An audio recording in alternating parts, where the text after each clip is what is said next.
Hello, Global Theater. My name is Jerry Fielka. Today is February 8th, 2025.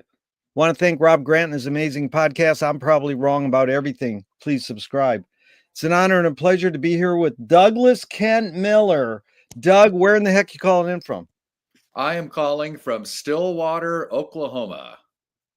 How cool is that? First question is, what is the best thing for a human being? The best thing for a human being. Sunlight and darkness, I suppose. Well, dag nabbit, I got sunlight recently, but you're saying both.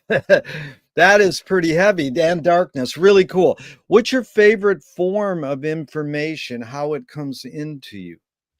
Well, I like word of mouth, I suppose. I Yeah. like word of mouth. I like to talk to somebody and hear what they have to say and, share some ideas. Word of mouth. Yeah. Why do you think humans collect or gather information? Well, I think that, information is a tool, needless to say, and it'd be frightening without it, I suppose, or it could be liberating to not have so much information. Why do we connect? Why do we collect information? Um, I suppose out of some kind of fear. Yeah. Yeah. Wow. So, do you think this need or want to collect information is more innate or more invented? Well, both, Yeah. certainly, both. I wouldn't be the first human being to suggest that information can be necessary for survival, but of course, information can produce a lot of chaos and damage and destruction as well. So I don't know that it's entirely innate. I think that we get talked into information, pun intended. Listen, some of these early questions are, is it more this or more that? I know it's both and it depends. So I'm really using these questions as prompts. So you really get it. Thanks for being concise and articulate, Doug. This is cool. You get what I'm after. Do thoughts create emotions? Do thoughts create emotions? I think thoughts are products of emotions. I think they're extensions of emotions. I think thoughts are interpretations of emotions. So I think I would place emotions earlier in that construct. Yeah. Really good. Fill in the blank. I don't know what I think until I don't know what I think until I spend some time with it. yeah.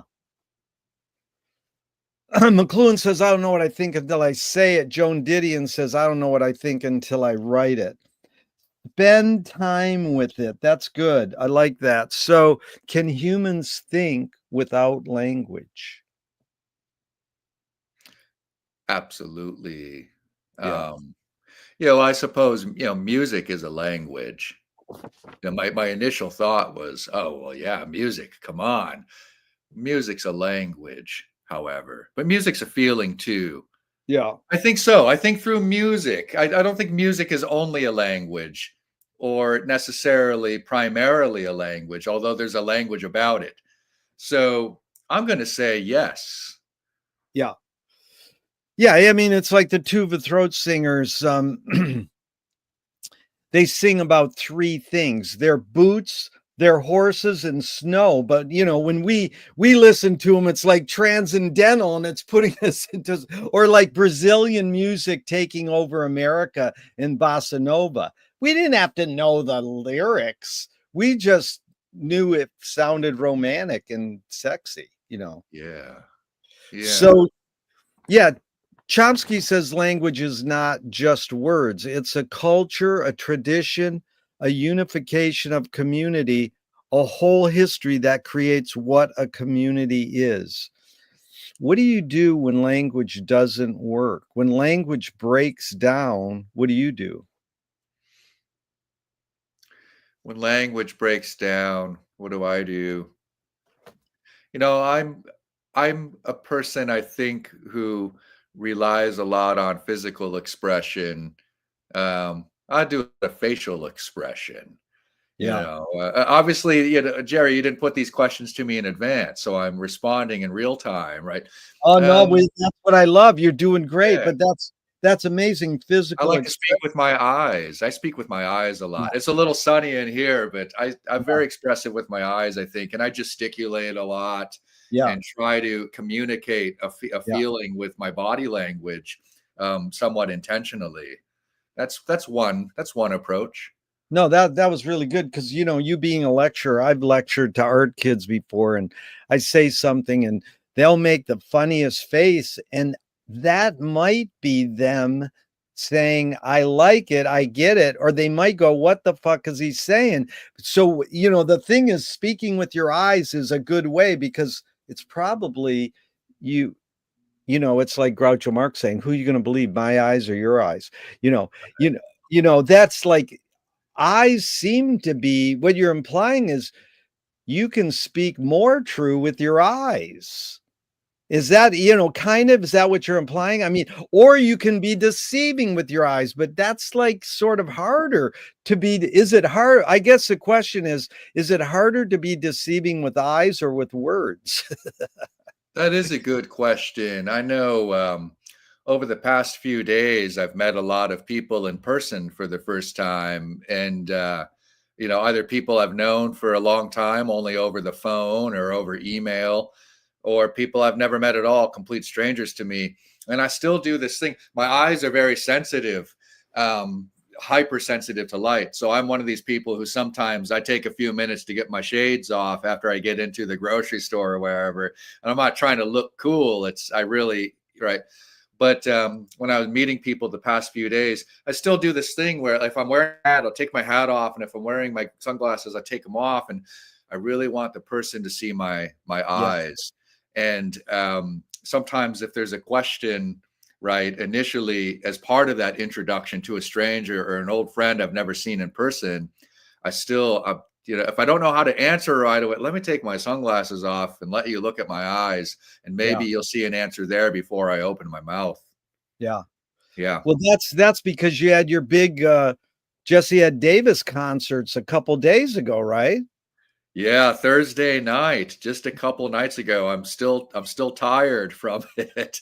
Dude, what a lineup, man. I mean, I would love to do a whole salon just on Jesse Ed someday, but I'm really happy for you because all your YouTubes are amazing on Jesse Ed. That having a concert what do you call what you have at the Dillon Museum? A whole display. What is it called? Yeah, A whole an exhibit, an Oh, exhibit. Yeah, exhibit. And the whole exhibit is yeah. mind blowing. I mean, so cool. So, your observations of humans in general, are we more feeling beings or more thinking beings? I think my feeling about that is that I couldn't answer that question because I've never been anyone else. In my observations, I think we are more feeling. Yeah, I think people are more responsive to their emotions than their thoughts. Although, that brings us back. You asked me earlier, thoughts and emotions. I'm not sure where one begins and the other ends, yeah, but I think people are, for the most part, more feeling, but yeah. I don't know for sure. Yeah, and I appreciate that, Doug. Just because I asked you a question, like Rebecca Zolnat says, doesn't mean you have to answer it. In saying I don't know or I can't answer that is completely valid and welcome. I'm not trying to put you on the spot. Bridget Bardot said, "When I make love, I don't think," and I'm like, "Good luck. How do you turn your brain off?" You know, and then there's a car on my street and it has a bumper sticker. It says, "Don't believe everything you think." And I'm like, well, you could say, "Don't believe everything you feel." Yes. Yes.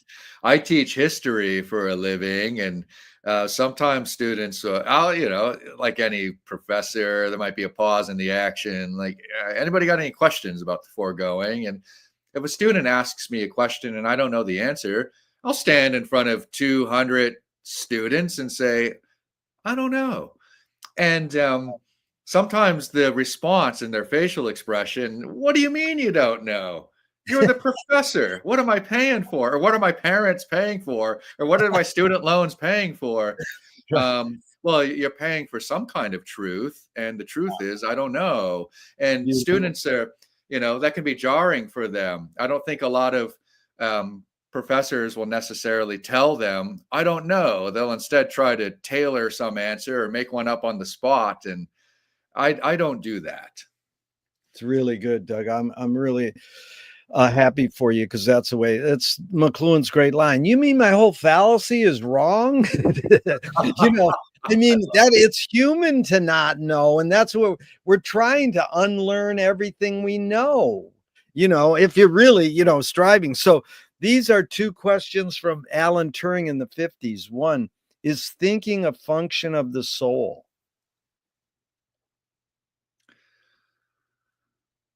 Um, Certainly. I was going to say no. Yeah. Somehow I went from no to certainly in a matter of seconds. I can relate, dude, that everybody and like 90% answer it this way. Well, it depends. I mean, what you mean by the soul. It's like, get over it. I mean, we all got a hunch what we kind of think what the soul is, but they go, well, what do you mean by thinking? It's like, come on, these are words we kind of agree on, some sort of general feeling on what they mean. But I want people to say yes. I don't tell them. I'm not saying I'm right or wrong, but I want to think that thinking is part of our whole entire being, but Yeah. the comeback would be, oh no, thinking's a function of the mind or the brain. But it's funny, Turing saying, well, he's not telling us, he's saying, is it a function of the soul? You know, Yeah, I think the soul is driving everything. I yeah. just hesitated for a moment because I think the soul drives the brain too. But I was hesitating for a moment because, um, I don't think that everybody can act. I think everybody can access their soul, but I think a lot of people do not access their soul. Yeah. In terms of recognizing that it's driving their functions and their lives and their thoughts and their feelings, or people just kind of forget to speak with their soul and speak to their soul that's inside of them. So I think that's why I hesitated at first. Yeah. Yeah. Well, silence is totally okay. The other thing I try to stress in my pre-interview suggestions is silence is okay. People think, oh, if you ask a question, I'm supposed to answer like this. George Carlin's daughter would laugh, and then she would take a deep breath, then she would laugh, and then she would answer it.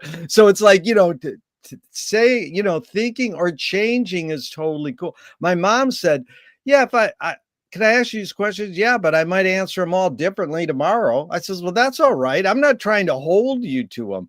But I want to interject just yet again because how the story I think I heard on Rumble was he walks into Doctor My Eyes, Jackson Brown, and Jackson goes, here's how the song goes. He goes, oh no, you don't have to show me. He just plays the solo that we all can hum because it's been played on classic rock through our brains for years.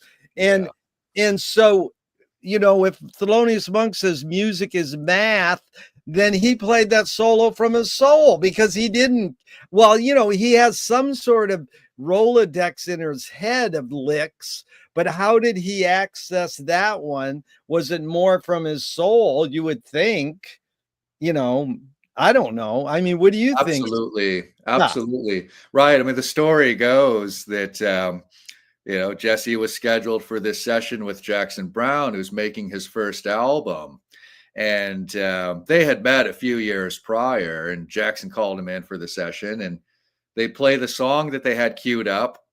And Jesse said, I don't hear myself on that. And Jackson and the engineer sort of, scrambled to get something else dialed up that they had been working on. Jackson's thinking quickly on his feet. Oh, I thought that's what we were doing. What else do I got? And he had this song, Doctor My Eyes, which was sort of the framework of the song. It wasn't totally fleshed out with drums and so forth yet. But as I understand it, the congas were on there, Russ Kunkel's congas. Oh, And wow. Jackson's, right? There's the piano and the congas, really.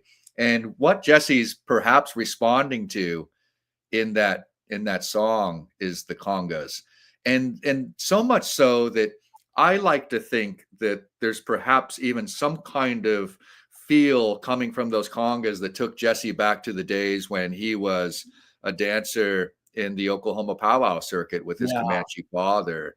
So I think, in terms of responding to his soul, that might be where it's coming from. Yeah. Might be an example. But what was the first song that they played for him that he didn't? It was a song called Nightingale Oh, that so did I he think end the up playing Eagles, I on? think the Eagles ended up doing that one. Oh, but he end up playing on Jackson's version? No. No, No. okay. That was really good. That sussed it out beautifully. And the second Turing question is, can machines think? I've seen and heard these sorts of, it makes me think of Herzog's can the internet dream kind Yeah, of thing. And no, absolutely not. I don't yeah, think so. No, not at all. I don't, that's a question when you asked Jerry, I didn't hesitate there in my thinking. yeah, Because I never like to be too certain about, but my response, my physical response right away was, dear Lord, no, enough with this machines are thinking kind of thing. I think that it's a little bit of a cop out in terms of responsibility for our actions and choices and so forth as human beings to no, I don't think so. I don't think so. I don't like ideas like that remove the human element from the things that we've constructed and the yeah. responsibilities that they've put into our hands. So that was my visceral, immediate no, but I could be convinced otherwise, But maybe. again, see what you're doing is you're doing what I really want in this situation is go for your gut, your intuition, your impulse, and you call it visceral. You can sit there and think. I'll tell you a funny thing about that. The guy, I met the guy who made the bumper stickers. Drum machines have no soul. And I went, having studied McLuhan, I says, dude, that's like saying a chair has no soul. It's like, no, what you're really trying to say is, my aesthetic is that most drum machines don't have feeling. And he goes, that's too long for a bumper sticker. That's great. That's Because great. you can play drum machines and have a soulful song, Yeah, but you know, certainly. but it is like I'm glad you get what I'm after is And that you're certainly a chair can have soul because this one that I'm sitting in, I just got this chair a few weeks ago and I sat in probably 200 chairs before I picked this one. And it's because when I sat in it, it wouldn't be, it would be a lie to say I sat down and said this chair has soul. But that's what I felt at the time. And now I'm going to say that this chair does have soul. Doug, you did touche, dude. That was good. Okay, do you more pursue happiness or more pursue meaning? It has to be in that, in that that's a binary that I wouldn't try to get around because I think that for me it's meaning. Yeah, It's meaning because I experience, I think, too much unhappiness to think that to want to think that I'm driven by a pursuit of happiness. yeah, Because if I were driven by a pursuit of happiness, then I would be very depressed. yeah, Because the because I don't exclusively experience happy. My record on happiness is, I don't know if I'm like 500 on happiness. I'm like a 500 ball club on Yeah. happiness, or maybe I'm 2 games over 500. I'm in the right side of the equation. But meaning, absolutely meaning. I don't know. I don't know examples of happiness that I experience that aren't rife with meaning. Yeah. Um, and I know this sort of, isn't there happiness in eating an ice cream cone, or yeah, and is that filled with meaning? Yes, actually, for Dude, me. yeah, that's Doug, okay, I got the question from Viktor Frankl's book, Man's Search for Meaning. He says happiness doesn't tend to last, meaning tends to last. Hmm. Well, then which one are you going to pursue? The one that lasts or not? Then I've given that exact example. I said, if me and you have an ice cream cone and we're sitting there eating it, it ends because the ice cream ends. But the time we spend, the meaning of the time we spend together may last. So Yeah. it's sort of, again, like it is what do they call that? False binaries or whatever. Like it is, well, it depends and you can suss it out. But I'm glad, again, I want people, this is what I usually say. If you go meaning, I go, there's no right or wrong answers to any of these questions, Doug, but that one you got right. Good. So does the brain more detect consciousness or create it? Like, is consciousness there bubbling away and we're more so detecting it or more so creating it?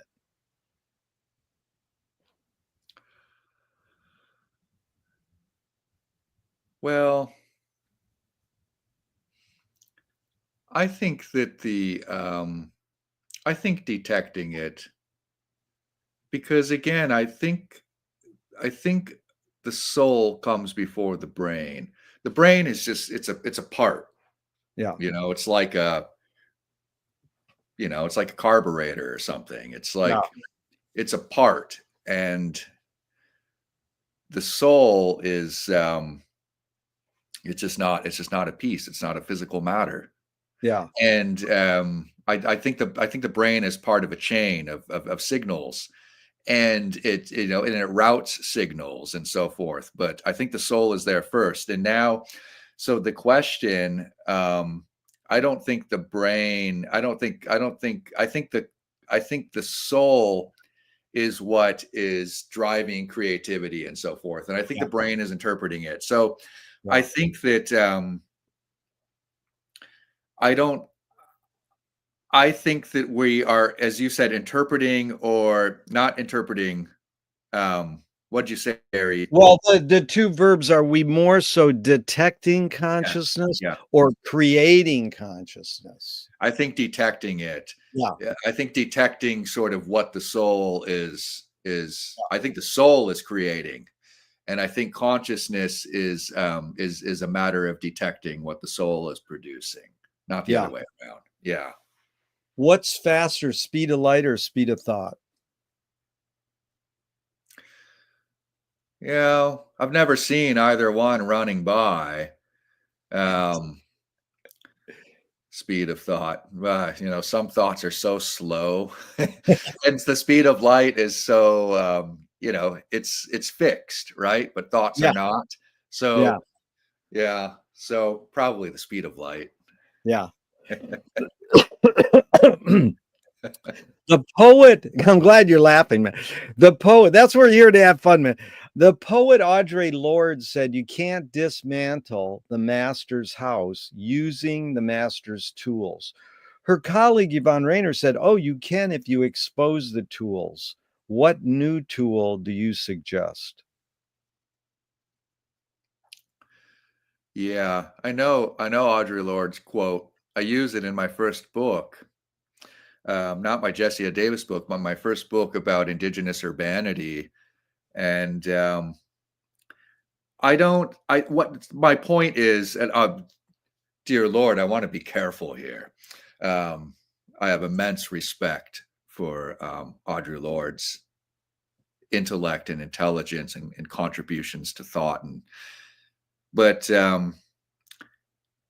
I just think that there have been too many scenarios in human history where people have indeed need to use the master's tools to try to survive, if not dismantle the house. And I understand the point that if you're using the master's power, then you're reifying it. But that's kind of a, that's an abstract thought that I think is unfair to some working people. And whether we call those, if there's, we get into subaltern power and these kinds of things. I think sometimes those conversations miss the point in terms of how people survive. I'm always drawn to people who can use the master's tools creatively and then wield them in a different direction and repurpose them. We hear that a lot in music. A song like Yankee Doodle was initially a song that was mocking the colonists in North America as second class British citizens within the British realm. And eventually they're playing Yankee Doodle when Cornwallis surrenders at Yorktown. I mean, that's a master's tool in the form of a song, but it sure did defend the people at some point. Yeah. So master's tools, yeah. But now I forget the second part of your question. It's really interesting because I do want to go. I welcome tangent stories and anecdotes, but I want to go into this because we'll eventually get into political talk, being a history professor, but this is a good point. Time to bring this up. I did this. I mean, I've learned that a lot of the great revolutionaries, Shea or whoever, were rich kids. So they go to the working class and goes, dude, you're being screwed. And the working class is going, oh, we are? He goes, well, we're too busy working to figure out that we're being screwed, And then the best example is Berkeley in the 60s. It's a great documentary. And the Black Panthers are going, we found out that Mao's Little Red Book was, important to these hippie revolutionaries. So we went to Chinatown and bought them for a nickel, and then we sold them to hippies for $5. Eventually, we read it, and it's a pretty good book. So, I mean, it's sort of a stupid question because it's out of, I tell people, you put the question in the context you want. Well, they go, do you mean a new tool to dismantle the master's house? Really, what I'm asking is, what tool do you most gravitate towards? If you want to apply the word new to it, great. If you want to apply dismantling the master's house, great. Yeah. Honesty. I mean, yeah. Honesty. I want to say I have my wishful thinking answers to that question. I want to say humor. Yeah. I want to say empathy. Yeah. And but my answer is honesty. That's really good, Doug, because so that's I don't say this, but I'm really that when I say the word tool, most people think something physical. It doesn't have to be tangible, And so then people would say, well, what about a toy? So then the follow-up question is, what new toy do you suggest? Yeah. Yeah. A toy? Like, you want me to suggest a physical object? That's again, a toy can be physical. Right. It can be physical or non-physical. Yeah, I mean, a puzzle is a toy, and a puzzle doesn't have to be physical. I mean, a conundrum is a toy, but a conundrum is an idea. It's a concept. Those are both great. This one guy, you would love him. He's a philosophy professor and a great blues harmonica player. I forgot his name, but he said, the next stick I find walking on the path with my grandkids, they turn it into a toy. Or like, that guy who invented The Simpsons, he had Life in Hell, and in the Binky, the character is shooting a plastic gun. And his mother comes out and goes, I don't want you playing with war toys. So she takes it away from him. Then he picks up a stick and goes, Yeah, exactly. Precisely. That's pretty wonderful. That's pretty sick. I mean, are we brainwashed to believe we're supposed to be picking up sticks to use them as good things, or as guns? That's so. What do you worry about when you go to bed at night? Um, I think letting people down. I Yeah. think disappointing people is what keeps me up at night. And so much so that like I'm a clencher. I have to wear one of those mouth guards. I wear Yeah. them out prematurely. The box says they're supposed to last 3 months, and mine last 3 weeks before Oh my go god. ground down. I woke up in the morning, there's like blood in them, and like, what is going on? Am I sleeping? But I think um, my turbulent sleep, which is most nights, is an overwhelming feeling of letting people down, and not I think in a sort of egotistical sense that I must sort of succeed, and I care about people so much that I can often at night not escape the feeling Yeah. um, that I'm not caring for them enough, or that I'm not demonstrating it Yeah. in a way that reflects my feelings and my soul. Yeah, that's heavy. That's like my mom died at her wake service because everybody said she worried too much. I said, there's a lot of people in this room who worried that Dolores worried too much. and, and I basically said she didn't worry, she was concerned. And then, I ask people sometimes, well, what's the difference between worry and concern? And they're like, well, worry is and concern. I said, no, there's probably not that much difference. You know, Yeah. you're worried about people because I'd say my question is, I got it from Errol Morris's film on one of the one of those politicians. What do you worry about when you go to bed at night? I mean, it is a funny question when you think about it, because these people go, oh, the state of the world, and then other people go, money. And I'm like, be honest, like your thing, honesty. You worry Yeah. that you're disappointing people. Now, Doug, having talked to you once or something on the phone, I think we talked, Yeah. that you seem to be, to me, and what are we in, 30 minutes in, that you're not the person who does disappoint people, that you kind of deliver the goods, knowing what you've done with your books and your career so far, Mm, that you don't let people down. So, I mean, that's interesting that you say that, mm. um, to me, because you don't come across as a person who's clenching all night going, am I doing okay? Yeah, thank you, Jerry. Well, you pulled the wool over my eyes. Yeah, thank you. I don't, I'm a person, I'm a very introverted person. I'm very socially anxious. Yeah. When I teach, which is a performance, Yes. it's like music. Teaching's a gig. You're in front of an Oh, yeah. audience. You got a Oh, set list. You're like, what am I going to open with? yeah. There's a feel and an exchange with the audience. It's like, where the heck was I going with this? Oh, I'm a very when I do that kind of stuff, I almost have to be in character. Like Yeah. I'm Dr. Miller now, Yeah. and then that's over, and it's like, and then I pick up my stuff and I walk out the door, and I'm just Doug. Yeah. And I think, or I feel that um, I'm so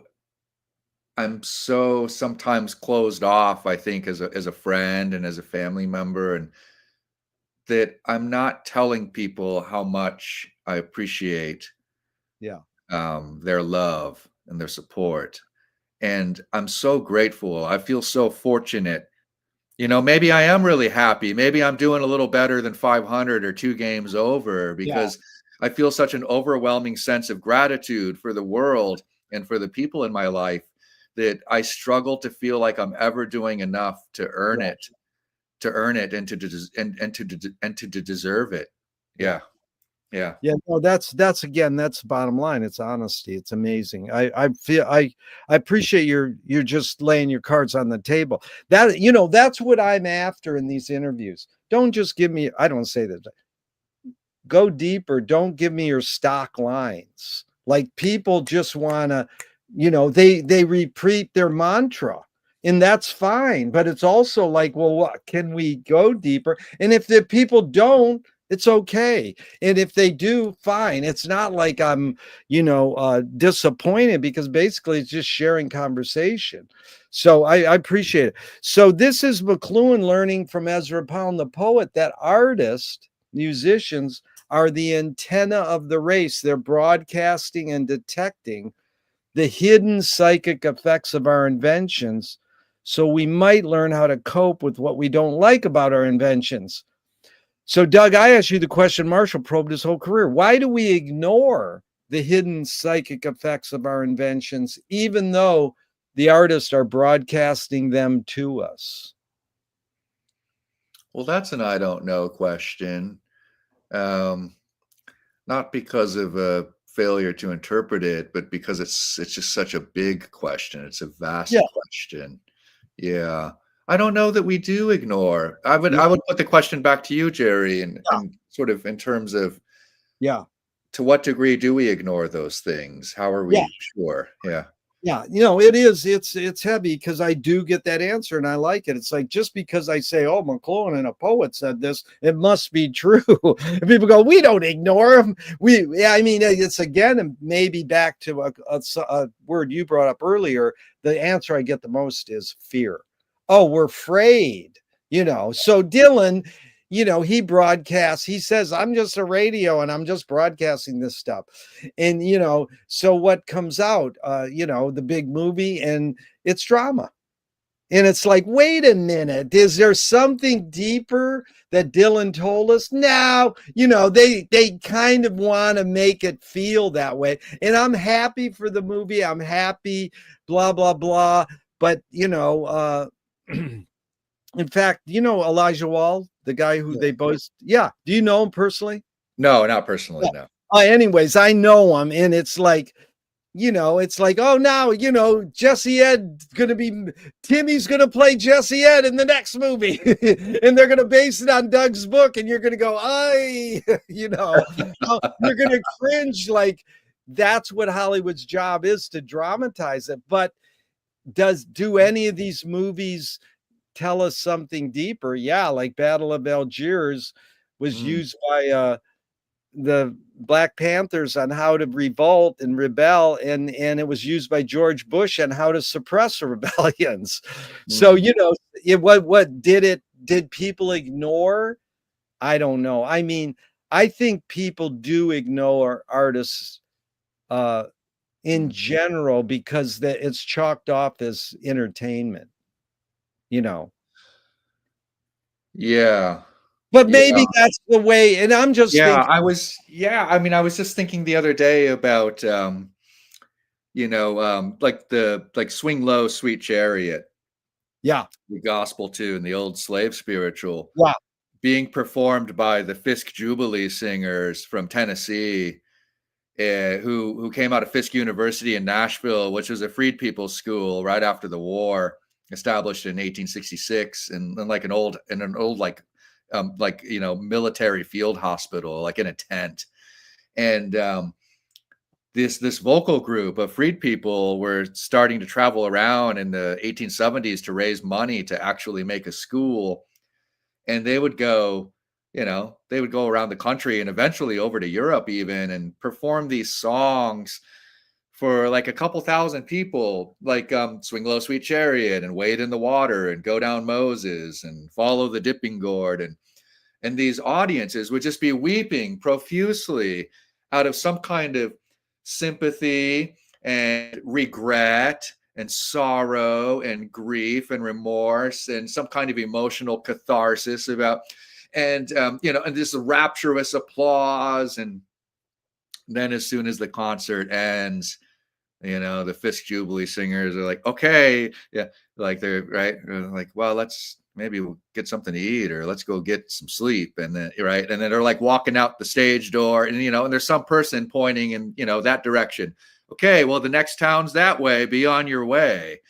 Don't you didn't think you were going to actually stay in any of our hotels or eat in any of our restaurants, did yeah, you? And how the hell can somebody experience the art to a degree that they're physically crying and tears are running down their cheeks, and then, right, And then Well, practice the opposite. so yeah, so whatever you said there about how, whatever the effect of the art, sometimes it doesn't seem to last very long. It doesn't even seem to linger for an hour, to say nothing of a year or a lifetime. Yeah.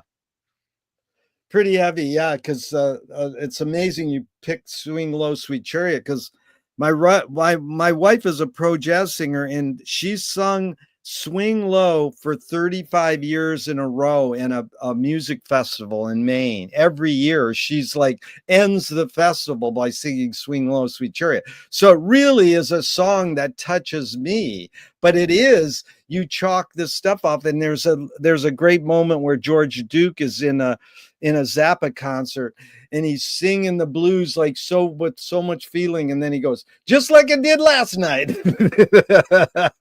So he literally mocks what he, that what they go through, where you sing the same. How do you have the same emotional, impact every night, so being the other side, even, amazing. So do It's yeah, and it makes me think just on the spot, Jerry, like that the audience becomes performers.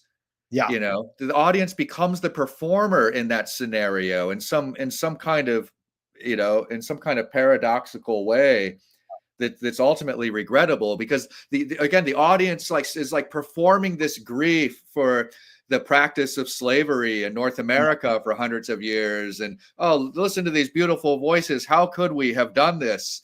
yeah. um, and then the concert ends, and it's like, oh, okay, thank you for coming and performing your beautiful voices, and now Now leave get this the town. fuck out of town. And the audience, so what are they doing when they're crying? They're performing, and then Yeah, it's the people on the stage, the so-called performers, who are actually being honest and being real, yeah, and it's lasting, and it's very strange that yeah. that happened, and I suppose it still does happen.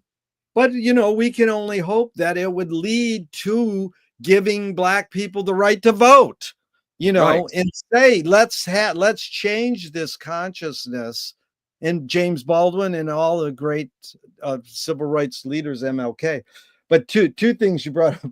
One is Susie knows how to do. She's one of the greatest interpreters of Bessie Smith. So she's white. So she's like, Queen Latifah didn't console her when she did the Bessie Smith, but she should have. And Susie will do this skit, or she'll just reenact. Bessie was down south, and they were setting up a tent for her to sing, and the Klan came by and started taking the tent down, and Bessie went up to him and says, get the fuck out of here. And she yelled at the Klan guys, and they scampered off. I mean, we don't know this kind of history, and that's Yeah. like, I'm going to put my foot down and say, get out of here, we got a right to sing here.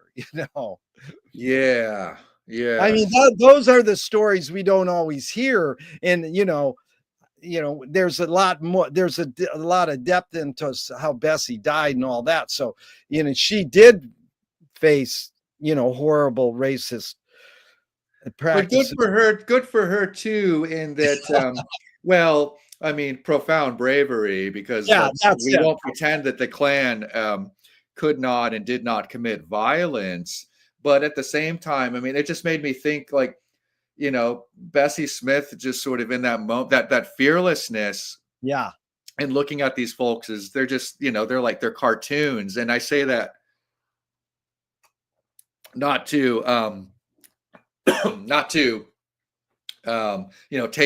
take their power for granted, um, yeah, not to sort of, treat them, what am I saying, facetiously, like, yeah, but they're like these cartoon characters, and what it's really making me think of, Jerry, is in a graduate seminar I was teaching last fall. We got on the subject of the Klan, and one of the students was talking about, these ridiculous, like, these fantastical names they give themselves, like Imperial Wizard and whatever yeah, this shit is that they say.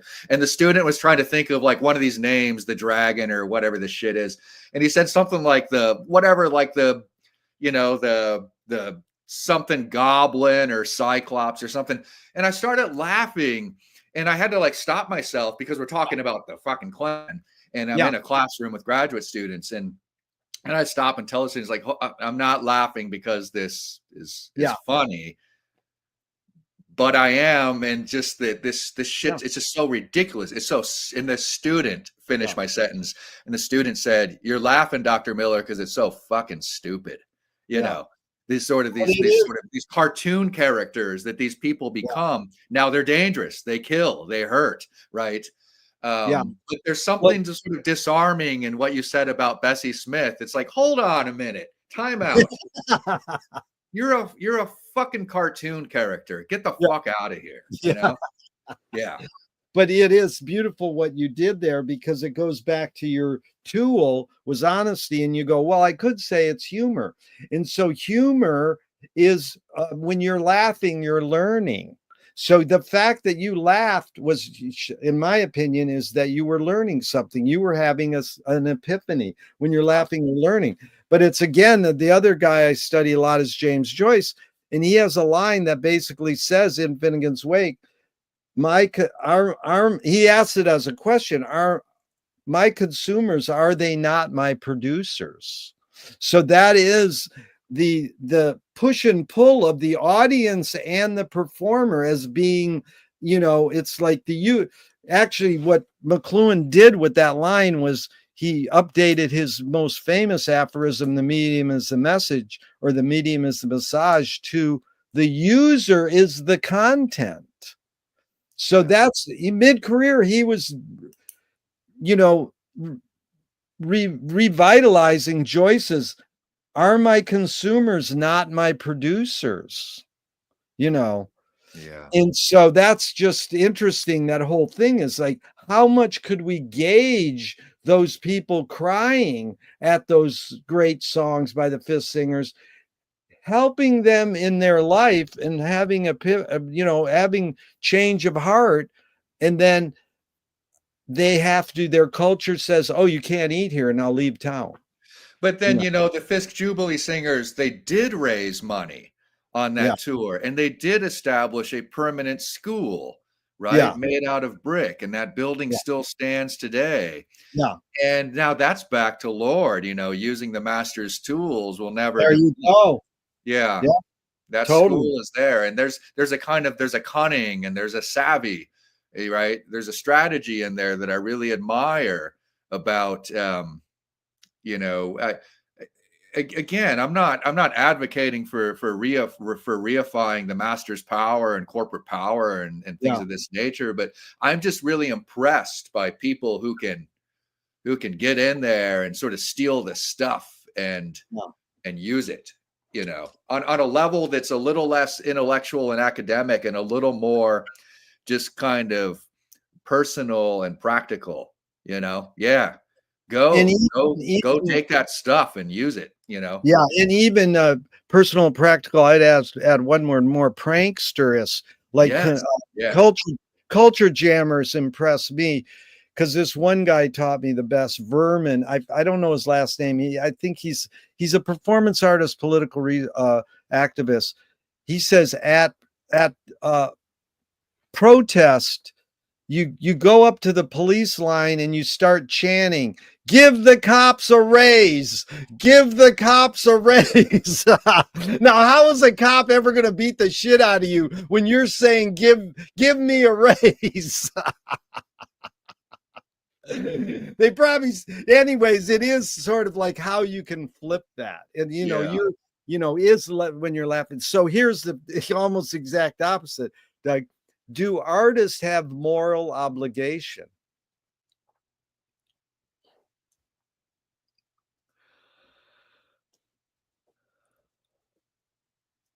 Yeah, I would ask you to is should you,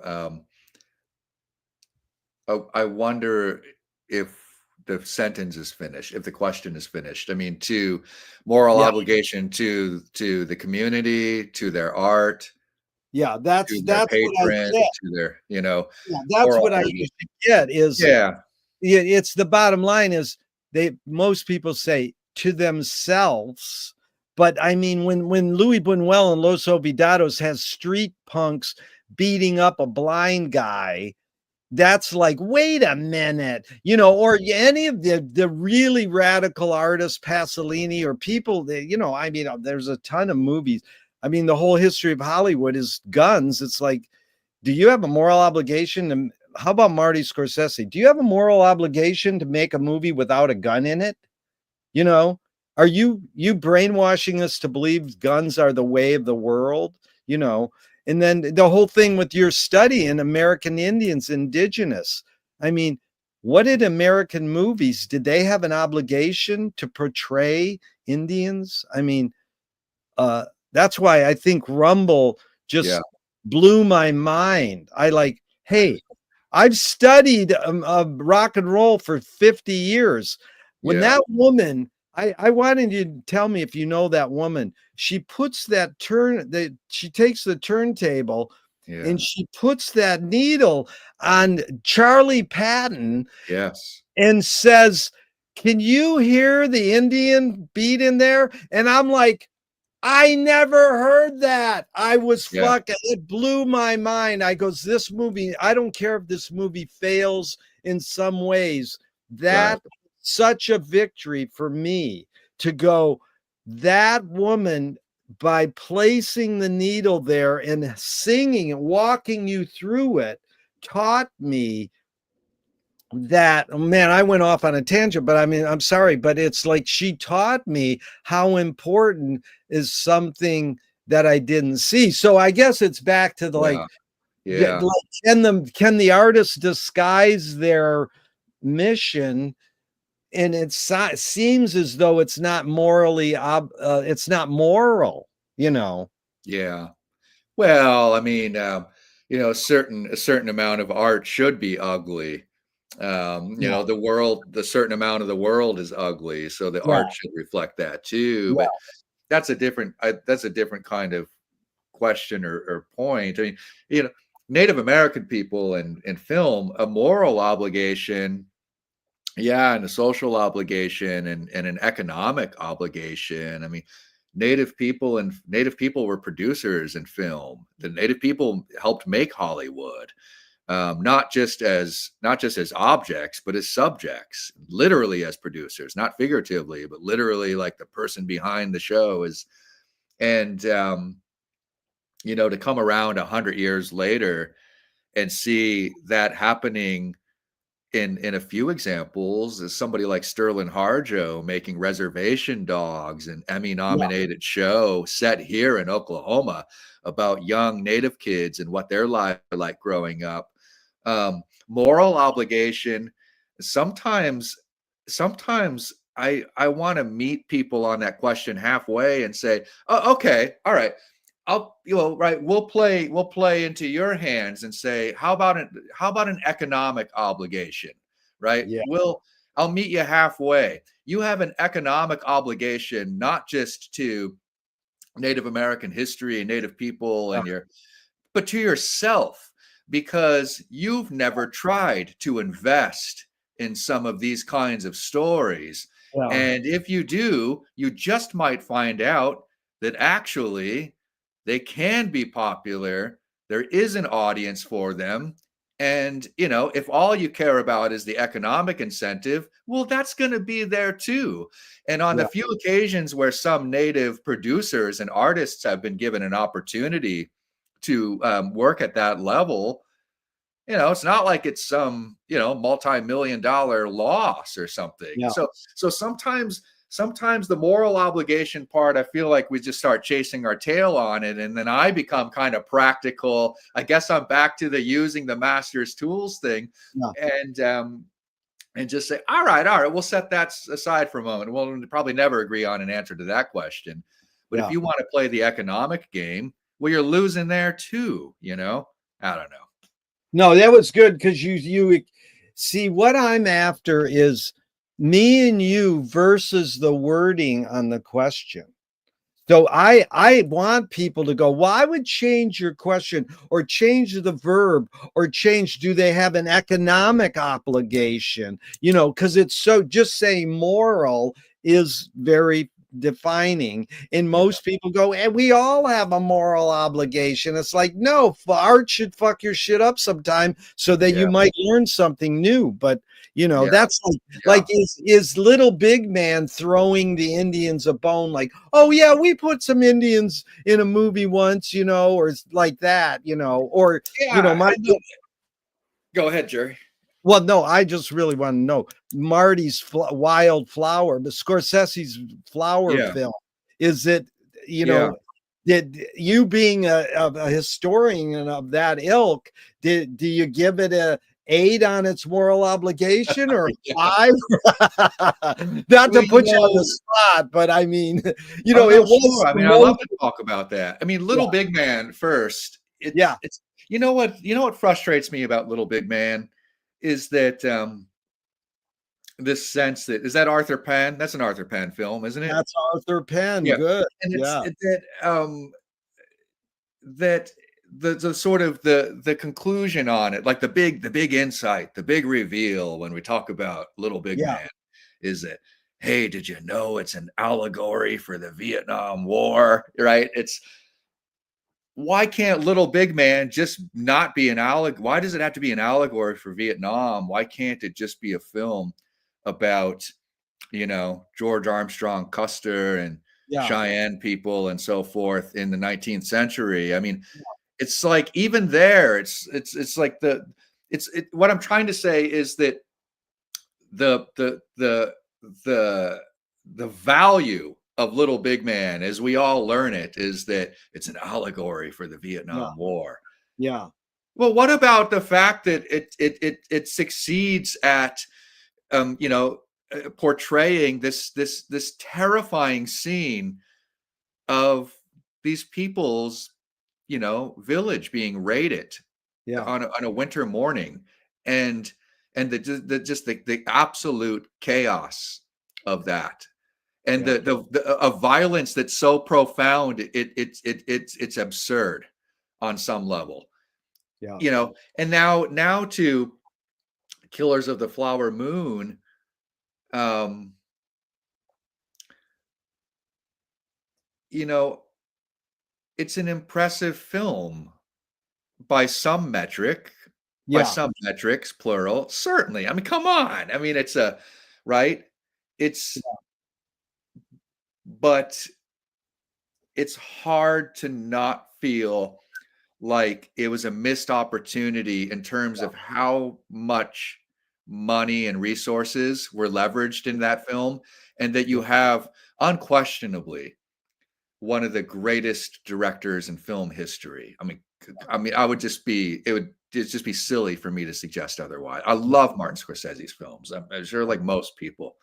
But when that was the greatest opportunity to have a director of his stature on a par with, Stanley Kubrick and whomever, and all that money and all those resources, and to have the person who's ostensibly supposed to be the heart and soul of the film in the woman, her name is escaping me now, her character's name, Molly, right? yeah, For her to just kind of disappear from the film for 20, 30 minutes at a time, yeah, an hour, it could even feel like, if not quite literally, yeah, that disappointed me. yeah. Yeah. No, it was good. It's good. You really great critique at both of those. That's amazing. You taught me a lot there, dude. That was amazing. So, are you more afraid of new ideas or more afraid of old ideas? Well, I don't know because I don't know that I've ever experienced a new idea. So Wow. I'd have to say I'm more afraid of old ideas. And I think the old ideas are the ones that have done the most damage, at least in Yeah. my experience. Yeah. Can you conjure up your earliest memory ever or one of them? Yeah. So actually, this will plug my Jesse Ed Davis book very organically. It's not forced, right? It's not artificial. Well, okay, my earliest visual impression, but it's like a still, it's like a photograph rather than a memory where there's movement within it that's animated. So just sort of a still shot is I'm sitting in a movie theater with my father in Germany when my father was stationed in the army in Germany, and I must have been like 2. And I remember sitting in a movie theater and he had his green fatigues on, and I was eating a chocolate pudding cup out of like one of those tin cups. Yeah. I want to think of like the Del Monte chocolate pudding peel back kind of thing. Yeah. But now my earliest memory where there's actually it's animated and I can I know what's going on and where we're at. It's again with my mother and father who now had been stationed at Fort Lewis in Tacoma, Washington. And my mother, father, and I are driving across country from Washington back to Illinois, where I was born and where I'll end up growing up now. And somewhere about halfway across, the trajectory from Washington to Illinois, I remember listening to 3 cassette tapes that were in my parents' car. And there was a Queen cassette and a Bob Seger cassette and Jackson Browne's first album that has a song on it called Doctor My Eyes that we talked about earlier in our conversation that features Jessia Davis. So I like to tell people because everybody asks me, when did you first, learn about Jessia Davis? And it's my earliest memory, in fact. And I also remember that I was sitting in the front seat of the car. And I think that's, odd now because my wife and I have a 6-year-old son. And of course he goes in now the booster seat in the back, but we Yeah. were pretty strict about the car seat as we all should be. But this was the 70s. And I guess kids just rode in the front seat of their car when they were 3 years old. I'm not trying to expose my parents or something. I think just people No, didn't take that stuff as seriously back then. it's the reality of what, dude, the doctors used to smoke. And I mean, we have improved somewhat as human beings, a little, gotten a little smart. Now, that was really good. And it was so visual how you explained both the still shot, and it's amazing, Doug, how many people's first memory is visual. It's Mm, eye. And so you described one as a visual still shot and the other one as a moving in the car, but also auditory, you know, yeah. all Oh, three. definitely auditory. Yeah. Yeah. So is memory more a curse or more a blessing?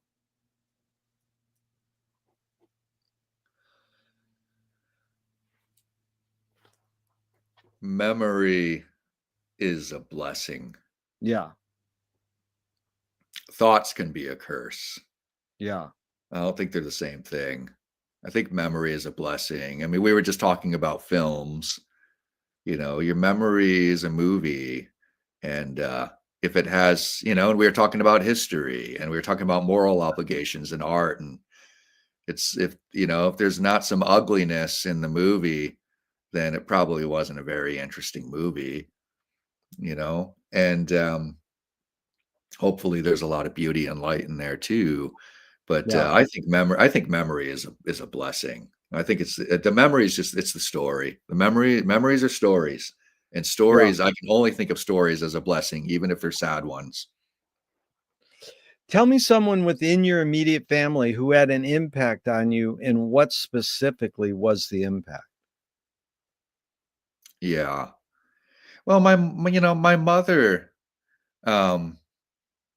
my mother demonstrated work ethic for me. And now you got me thinking about like the movie, the story, and there's some real sadness in there.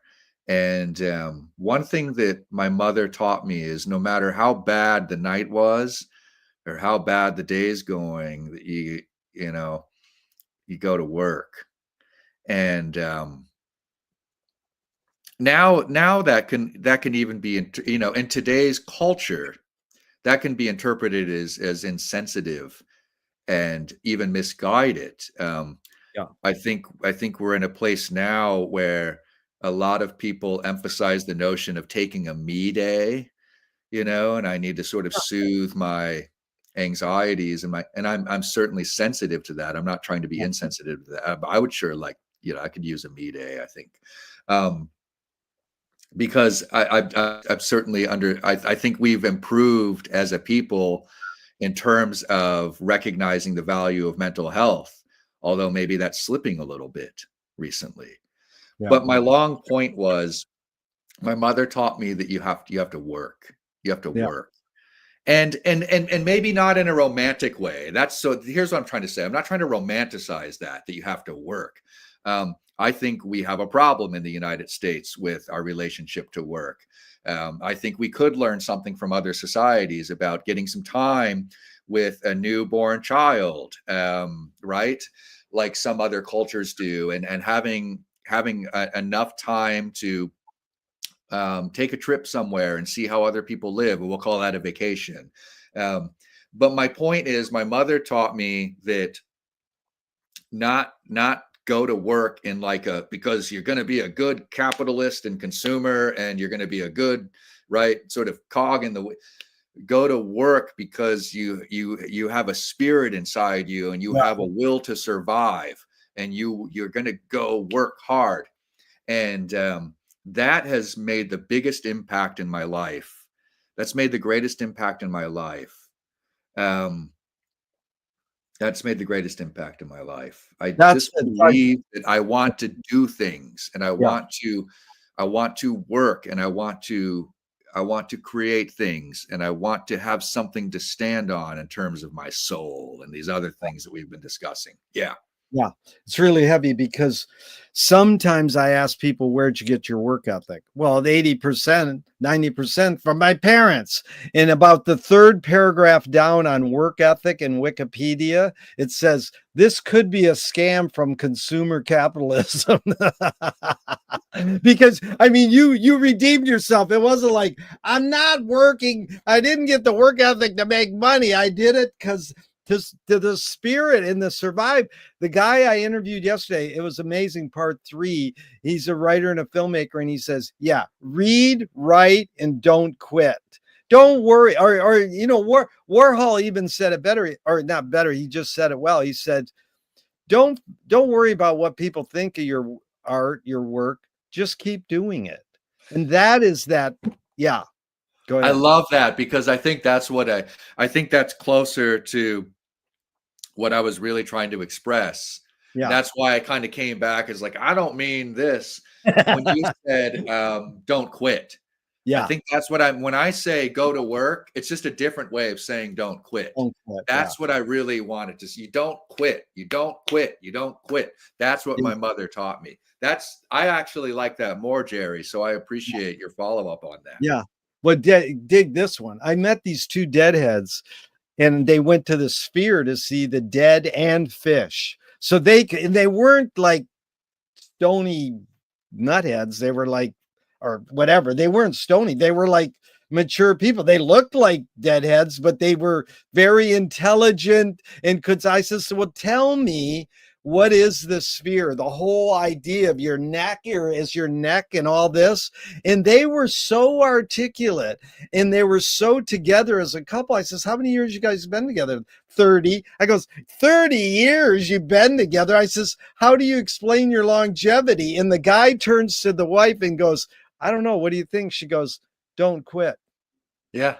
I was like, wow, Yeah. that was so heavy, in my opinion, because I mean, my generation started where we started having longevity of marriages split. Pre my parents were like, people would be together for 60, 70 years. How could you be married for 60 or 70 years? That's unheard of nowadays. But there's something about that, either in relationships or your job or your pursuits in life, is don't quit. It's so easy to go, well, that didn't work. They say you change your profession every 10 years. Like, why? Well, because I want variety, or that one didn't work out, blah, blah, blah. So now the same question, Doug, outside your immediate family, someone who had an impact on you, and what was that impact? And by the way, you were really articulate and concise about your mom. That was really good. I appreciated how you sussed that out. That's Thank you. good. Yeah, that makes me happy. Um, I quoted this person earlier in our conversation when I said spend some time with it.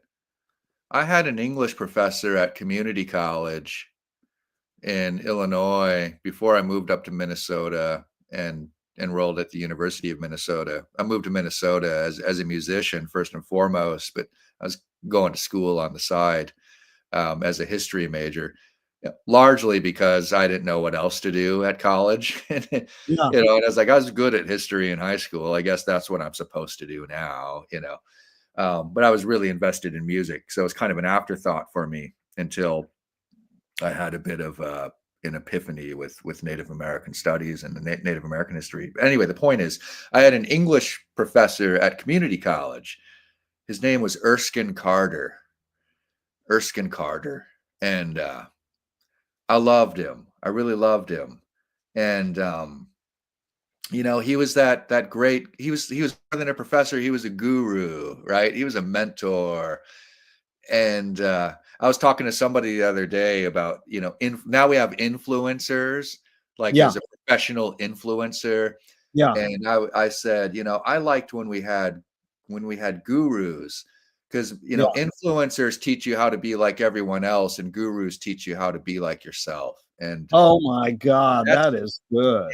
that's who Erskine Carter was. He taught me how to be like myself.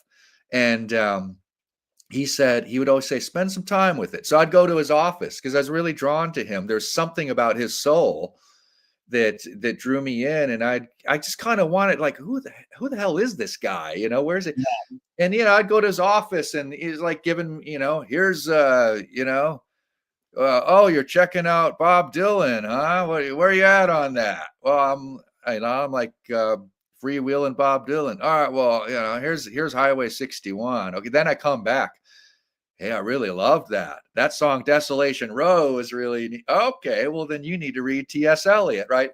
And he was Oh, that person in my wait, life he who he keeps he putting this took you down. from Dylan to T.S. Eliot? Yeah, and he was That's the guy fabulous. the person, who was sort of helped me cultivate myself, not him, but Yeah, me. And he yeah, he would ask me what I liked. He wouldn't tell me yeah, what to like. He would yeah, ask me what I liked. And yeah, then when I responded, then he would sort of, now look over here. What do you see here? And he would give me books, he would give me films, he would give me records, and he always said the same thing. All right, all right, all right. Hey, I'll see you next week. Yeah, okay. Thanks, Carter. Thanks for the book. Yeah, spend some time with it. That's what he said about everything. Spend some time with it. yeah, And now I say that to my students as a way to sort of keep that spirit alive from what I learned from him. And I think that should apply to yeah. most everything in life. Spend some time with it, you know? Really good, Doug. Yeah. That's exactly the main, having spent, 50, 60 years in the Zappa world, that's the main thing Zappa could do. Pull out of you what you didn't even know was in you.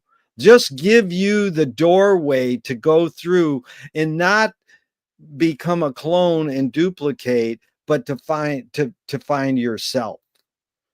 And Yeah. that's why he said a great line: genius is someone who steals and you can't tell who they stole it from. which is basically the same thing T.S. Eliot said that everybody says.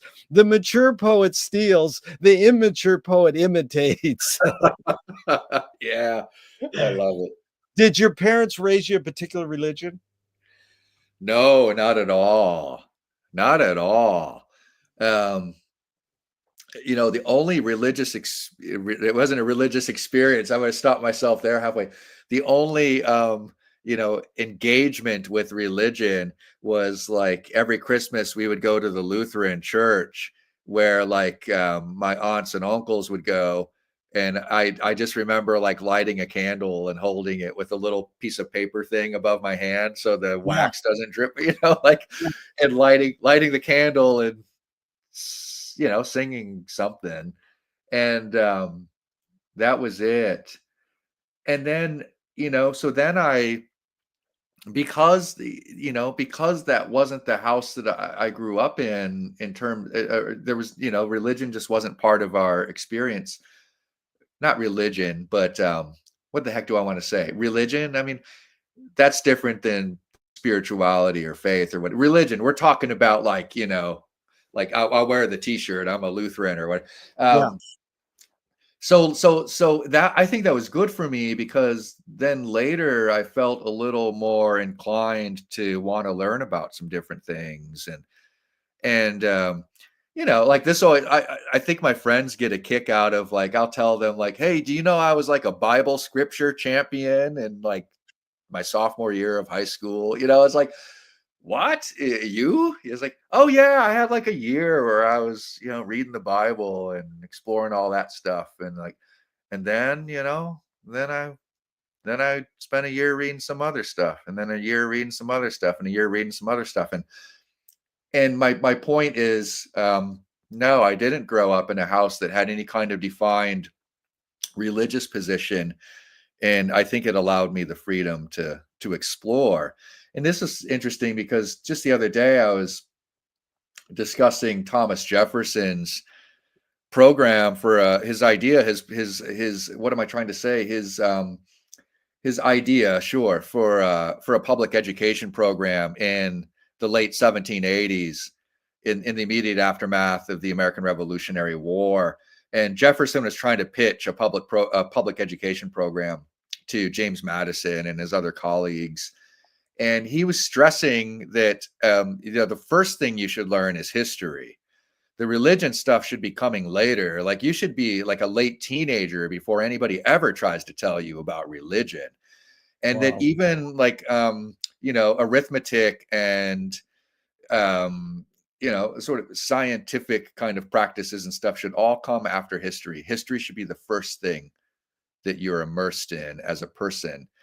And that will prepare you to explore and consider religion and things of that nature. So That's I'm great. really grateful, I Yeah. think, that I didn't grow up in a household or even a larger environment where religion was pushed on me to like, here's what you are, Yeah. not who you are, but here's what you are. What I you didn't are. Yeah. experience that. Yeah. Do you pray? Yeah. Yes. But like, but like I don't speak, I don't like talk, I don't try to talk to God. I Yeah. pray like listening to music. Yeah. I pray. Like I hear songs as prayers. That's a religious experience for me. Yeah. So the way that I feel as I'm experiencing a song, I think is a prayer. Yeah. And I don't have to say like, dear God, please smile upon me. It's like, Yeah. no, I just for me, a prayer is a feeling of power. Yeah. And that's what I experience. If I go to a record store, I feel like I'm going into a church. Oh, yeah. It's like a church and a library all in one. It's like It's records are neat. like books. But then the effect of it is I feel like I'm in some kind of holy place. So I go to a record store, I feel like I'm in church, and then when I listen to the music, I feel like I'm engaging in prayer. Certainly. Yeah. If God does exist, what would you like God to say to you after you die?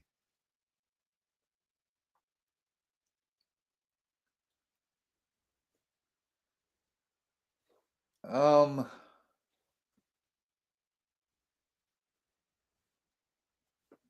what would I like God to say to me? If God exists, what would I like God to say to me? Um I don't know. Hey, Um, it depends on where I'm at. It's like depends if it's a good place, and if there's some kind of if there's some kind of reward, if I hope that God will say, "Hey, Doug, your heart was good. Yeah, Your heart was good." it's really good. Your Yeah, heart was good. yeah, Most people go, "You did a good job," or "Welcome home." And I love it when someone doesn't say the cliche line. That's fine to say "Welcome home," or, when we went to Charles Brown's funeral service run by Solomon Burke. He said, "There will be no crying here. We're celebrating a homegoing." yeah. And that resonated with us, like, that is cool. And fucking Little Richard, Bonnie Raitt, everybody was there. It was amazing. So I love that. Your heart was I good. have been hooked on a Solomon Burke song, but the title's I wish I knew. I wish I knew how it would feel to be free. Yeah. Yeah. I wish I knew how it'd feel to be free. Solomon Burke. I just had to pull up my phone because Oh, I've been listening to this I'm song gonna look, for the past few weeks. I wish I knew. I'm gonna look it up because no, he was the real deal. And just to think he would host your funeral service. I mean, that was cool to have him Yeah. host it. Wow. That was years Yeah, I ago. wish But I knew, and then parentheses, how it'd feel to be free. That's yeah. been oh, man, that's the song I've been stuck on. So I'm glad that you just mentioned him because 'cause I've been stuck on that tune for a few weeks now. No, I Oh, love it. I that's love that's a it. song like a prayer. That's a Yeah, song that's yeah, like, if you wanted an example in the foregoing, you're like, yeah, "Well, what do you mean?" I mean that song. yeah, Solomon Burke, I wish I knew. Yeah. yeah. No, it's like that. When I get hooked on a song and I just can return to it. It is a form of prayer. It's like comfort food, or you know uh keeping the home fires burning. It's a home. So do evil people exist, or does evil use people as a vehicle? Man, I used to think it was the latter because I try to be so sympathetic and empathetic. And and even the worst human being is really, somebody who just lacks love and, Yeah, and I don't know. Not I don't know. I think I've soured a little bit on humanity and now I'm like, that's bullshit. They're just evil people. They're just yeah. evil people and I'm not going to make an excuse for it. But Doug, it's really the hidden question is, how do you advise someone to deal with an enemy? And I'll set it up. Alan Watts says, if you acknowledge your enemy, you empower them. Coppola stole from the mob and the samurai. Keep your friends close and your enemies closer. JFK said, forgive your enemy, but don't forget their name. And Fellini says, I need an enemy. So it's a lot of thoughts. Basic question is, how do you advise someone to deal with an enemy? But first, how would you respond to Alan Watts? If you acknowledge your enemy, you empower them.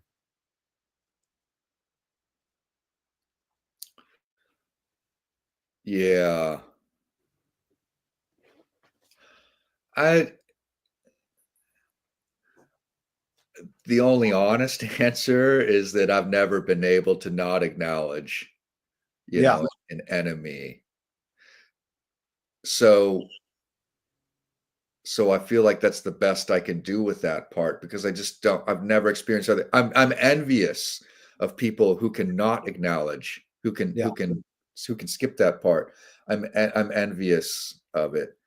I think my enemies, what we're using that partly metaphorically, or right? I mean, figuratively, like the people in this world who trouble me, and I think cause pain. For my experience as a person in this world, um, yeah, they take a lot from me, and I wish that I wouldn't acknowledge them in my thinking so much and in my soul. But what do you do? well, You know, what you're like, yeah, your yeah. son comes home and says someone's Yeah, bullying him. How yeah. would you advise them? Yeah. There are three things you can do, right? I mean, you can walk. I mean, maybe you already outlined these with your foregoing references that you can walk away, you can punch him in the nose, or you can try to sort of win them over. If not to your own capacity for love, then for the capacity of love that's within them. If you can appeal to that, Yeah. and walking away doesn't help. Punching them in the nose, maybe it works once in a while. Depends on who the enemy is. Some people get punched in the nose and then they're enlightened. Um, but I think that the best course is to just to appeal to something better, Yeah. a- appeal to something better. And it's hard to it's the easier well what would seem to be the easier approach is to appeal to your own capacity for love and your own expression of that, but that person's not you, and that's not necessarily going to map onto them. The I think the ultimate goal is to appeal to their own capacity for love, because everybody, well, see, now I'm turned around, because I was just saying a moment ago, I think they're just evil people in the world, Yeah. like they're evil animals in the animal kingdom, and or maybe not. Maybe that's not true. That's not fair to the animal kingdom. But they're evil people in the world. So now how am I saying you just got to appeal to their capacity for love while they're just explicitly evil people who can never be Yeah. redeemed? Um, I think both things can be true. I think everybody has a capacity for love, Yeah. right? Even a psychopath, like I don't maybe everybody has a capacity for love. It's just some people can never access it, and that to me is what can lead to a person being evil. But I think as much as possible, you have to appeal to a person's capacity for love. It's in there somewhere, and it's not, you can't find it for them, and you can't necessarily explain it to them. You can only perhaps sort of ask the right questions to get them a sense that maybe you're telling them the truth, and they might just spend some time with it. It's really what you're, um, reflecting, and what I just wrote an essay about questions. It's like, yeah, you have the ability to ask questions about this question, because it's not an easy one. Because a lot of people go, well, everybody's capable of evil. But here's the follow up, Doug, and it is Nassim Taleb saying games were created to give non heroes the illusion of winning. In real life, we don't know who wins or loses, but we can tell who a hero is. And my friend said, well, villains don't think they're bad, they want control. Heroes want freedom. And then Gregory Bateson, the anthropologist, says, well, if the criminal gets caught, does he go, whoa, my criminal skills weren't up to snuff that day? Or does he go, oh, I did something morally and socially wrong? So again, it's a lot of prompts. You can go wherever you want, but the basic question is, does punishment work?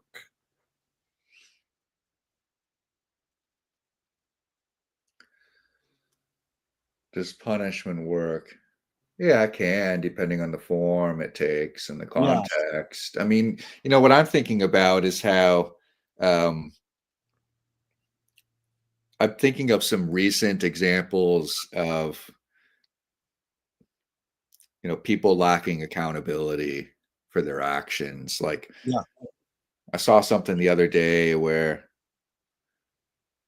a person does a terrible thing, says a terrible thing, and the real culprit are the people who acknowledged that they did a terrible thing. That's back to the Watts thing almost. Yeah, but what are you gonna do, dude? If someone's killing people in your neighborhood, you're gonna just say, "Well, let's not acknowledge it and look the other way." You Oh know? yeah, I know, and I'm decrying that. See, I'm Yeah, decrying that. What I mean is, like, now if a person does a terrible thing and it damages their reputation or yeah, hurts their career, yeah. the people who, right, it's not that the person did that to themselves by Yeah, being an evil or just a yeah. terrible person. It's now that the person who exposed it, or the team or the outlet or Oh, whatever yeah. Oh, exposed yeah, it, yeah, yeah. you That's know, shame on you for telling telling everybody yeah, the truth about me, that I'm a terrible yeah. person.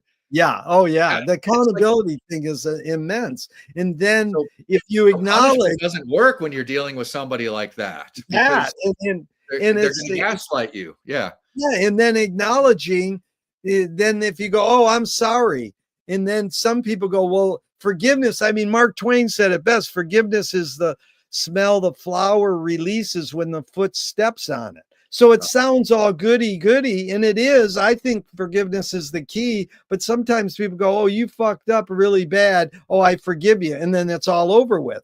And that's that back to that word accountability. Well, here's the big thing: is karma going to get Trump? Somewhere down the line, is karma the way of the world? Is what you do comes back to you? I don't know. I asked Hannah Brooks, a great boogie woogie pianist, once, what do you think of karma? And she goes, draw me a roadmap. That's great. Because I mean, don't me and you feel like we're grounded, sane human beings, and we would say, yeah, karma exists. You know, people get away with murder. What can we say? We can't prove karma. You I know, don't know, yeah. I don't know. I mean, like, there can be a force in the world, and there can still be the Emperor or Darth Vader within yeah, it. And, you know, Darth Vader, right? He wasn't karma didn't catch up with him, and that sort of interpretation of a force, yeah, right? That karma didn't catch up with him. Um, you know, R2D2 saved the galaxy. I mean, it's not about that person and karma. It's about some other power, some other yeah, being that had set a sort of, right, a sort of series of actions in motion. So yeah. I don't know that. I don't know. I've maybe lost faith in the idea that the karma is a punishment Yeah. that will do its work even when I can't.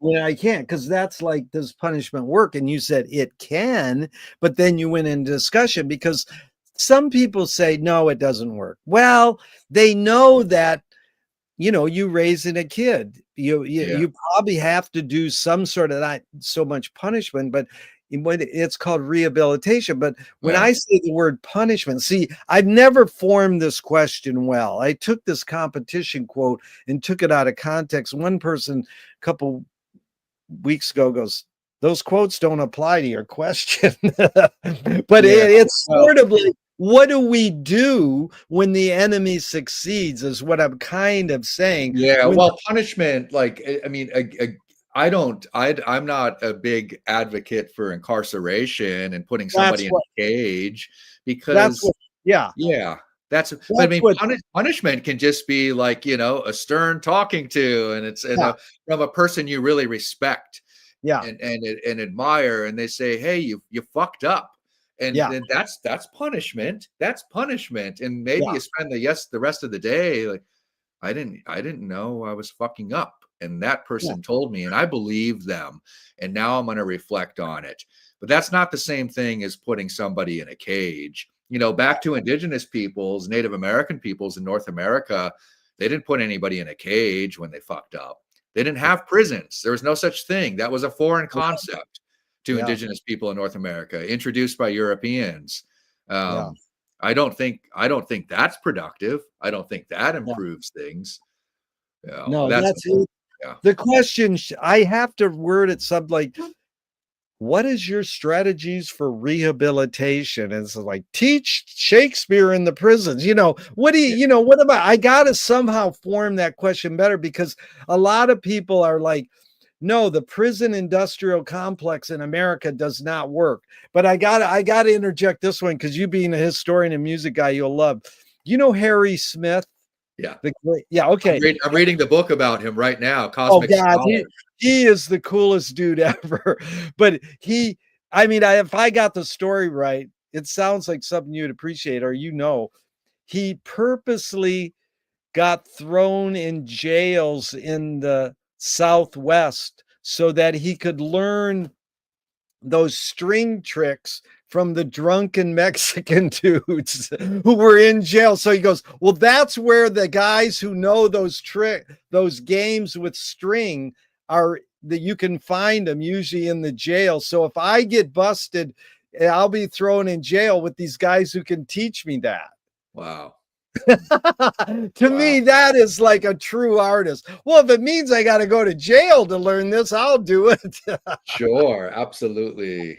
Yeah.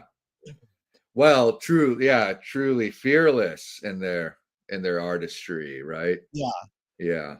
But Doug, I asked for 90 minutes and we're already past. I would love to plan a part two so that we could go into your callings of being pursuing music and history and writing your book is Sure. it's Yeah, I'd love that. I'm hung up right now. I got this little rainbow arc thing oh happening. no, dude, as soon as we started talking God, that appeared. It comes in my window sometimes too, my Oh, that's light. so cool. And it's amazing what light does on these To me, it's like cameras.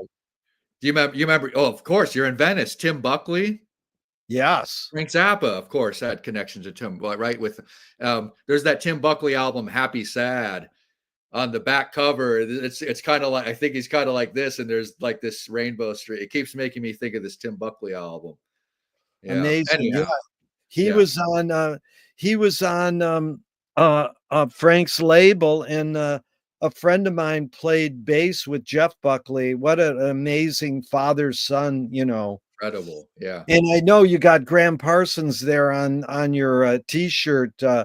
The guy who had the guy, who Phil Kaufman is in the Graham Parsons world? Yeah, it's kind of ringing a bell. If you He's say a the little bit guy. more, it'll probably open up for I, me. I think he's the guy who had to go find Graham's body in the Yeah, desert, you're right. or Yeah. he drove. He he plays a trombone solo. Going back to trombone, he plays a trombone solo in the Zappa movie called Baby Snakes with no trombone. Wow. He goes like this, and he just does it with his lips. That's great. I mean, we could talk music till the cows come home, and I hope we do. But I'm going to sign off now and hit the end broadcast button. But I hope this never ends and we can keep talking forever and ever.